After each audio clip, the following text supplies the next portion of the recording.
श्री जानकी वल्लभो विजयते। मित्रों, आत्मानुभूत self realisation इस चैनल में मैं डॉक्टर शीतला प्रसाद तिवारी आपका स्वागत करता हूं। वाल्मीकि रामायण के अरण्य कांड के 43वें अध्याय में मारीच के द्वारा कपट मृग का रूप धारण करके सीता को मुग्ध करने का और उनको श्री राम और लक्ष्मण को अपने जाल में फंसाने का वर्णन है। और इस प्रसंग से हमें बड़ी जीवनोपयोगी शिक्षा मिलती है। हम इस प्रसंग को पढ़ते हैं। सा तम संप्रेक्ष्य शुश्रोणी कुसुमानी विचिन्वती हेमराजत वर्णाभ्याम पार्श्वाभ्याम शोभितम।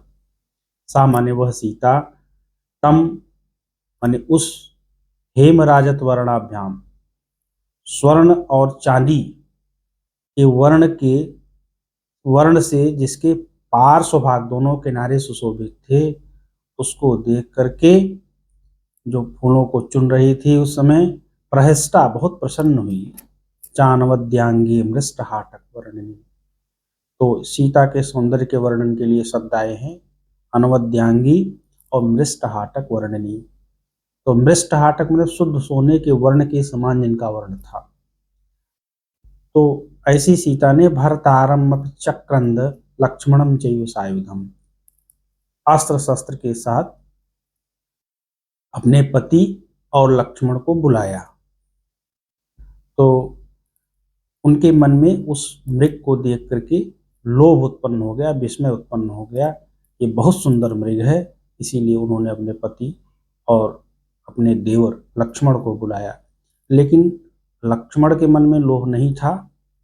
वो देखते ही उनको शंका हो गई। तो कहते हैं शंकमानस्तु तम दृष्ट्वा लक्ष्मणो वाक्यमब्रवीत् तमे वैनमहं मन्ये मारीचम राक्षसम मृगम। शंकमान माने शंका करते हुए उसको देख करके तम दृष्ट्वा लक्ष्मणो वाक्यम अब्रवीत्, लक्ष्मण यह बात बोले कि एनम मृगम, मैं इस मृग को मारीचम राक्षसम मन्ये, मारीच राक्षस मानता हूँ। मेरी समझ में तो यह मृग नहीं है बल्कि मारीच राक्षस है, क्योंकि एक बार इसके पहले भी मारीच मृग का रूप धारण करके श्री राम और लक्ष्मण के सम्मुख आ चुका था।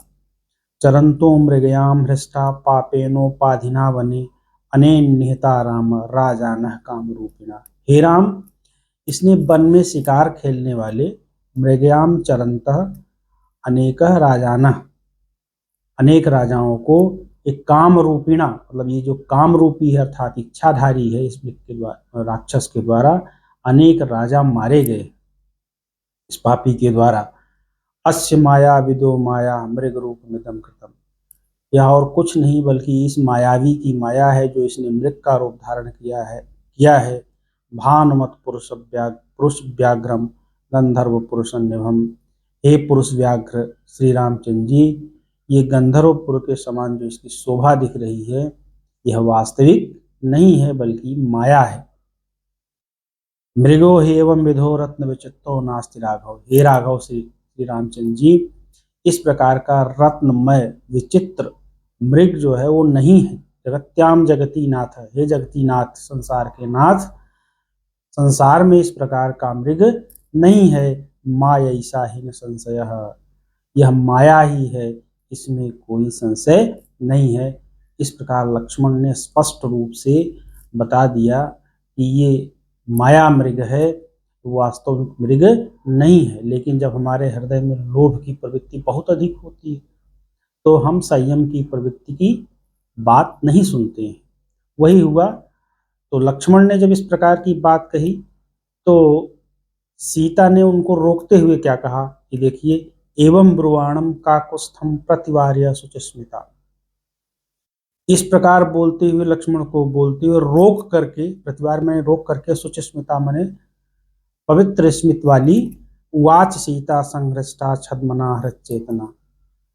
सीता संहृष्टा, सीता उवाच, अत्यधिक प्रसन्न। और प्रसन्न क्यों हुई थी? उस मृग को देख करके लोभवश।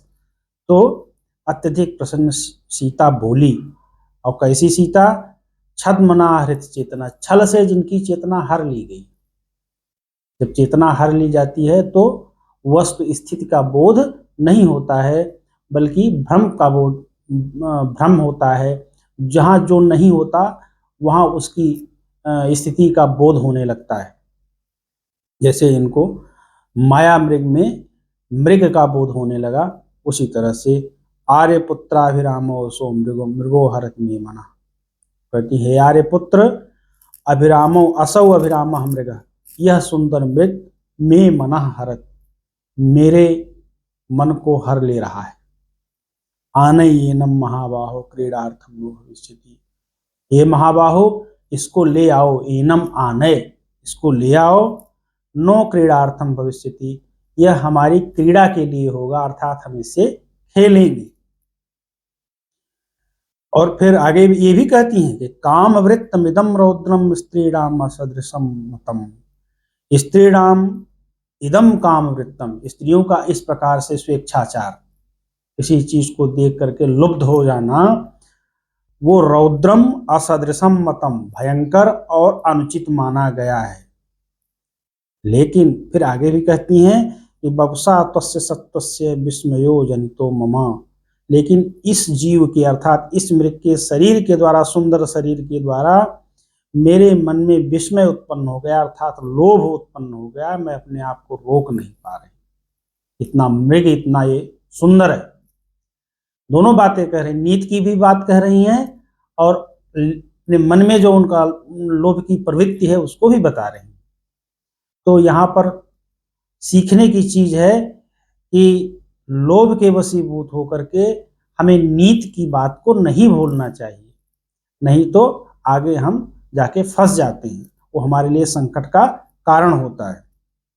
उसके बाद राम कहते हैं न वने नंदनो देशे न चैत्र संशय, न तो इंद्र के नंदन वन में और न कुबेर के राज्य में इस प्रकार का वन, इस प्रकार का मृग जो है वो सुना गया है, देखा गया है, नहीं है। कुतः पृथिव्याम सौमित्रे यो यस्य कश्चित् समो मृगः, तो हे सौमित्र, पृथ्वी पर इस प्रकार का मृग कहाँ पाया जा सकता है जो इसकी समानता कर सके। यदि वायम तथा यन्माम भवेद वदसि लक्ष्मण, हे लक्ष्मण, यदि वा अथवा यदि अथवा अयम तथा यह उस प्रकार का है जो आप मुझे कह रहे हो कि यह राक्षस की माया है, माया ईसा राक्षसस्येति कर्तव्यो अस्य बधो मया, यदि यह राक्षस की माया है तो इसका वध निश्चित रूप से मेरे द्वारा किया जाना चाहिए, इस पापी का वध तो किया ही जाना चाहिए। एतेन ही नृशंसेन मारीचेन अकृतात्मना, क्योंकि इस निर्दयी मारीच के द्वारा जो अपवित्र आत्मा है, वने विचरता पूर्वम हिंसिता मुन पुंगवाह, वन में घूमते हुए विचरण करते हुए अनेक श्रेष्ठ मुनियों की हत्या की गई है, और मैंने मुनियों की रक्षा के लिए प्रतिज्ञा की है, इसलिए ये मेरे द्वारा अगर राक्षस है तो मारा जाना चाहिए।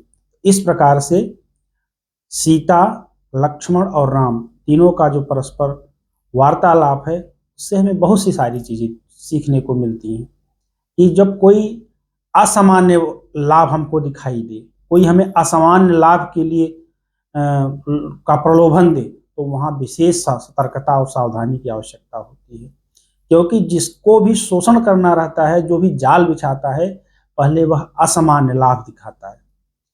तो इस बात को विशेष रूप से हमें ध्यान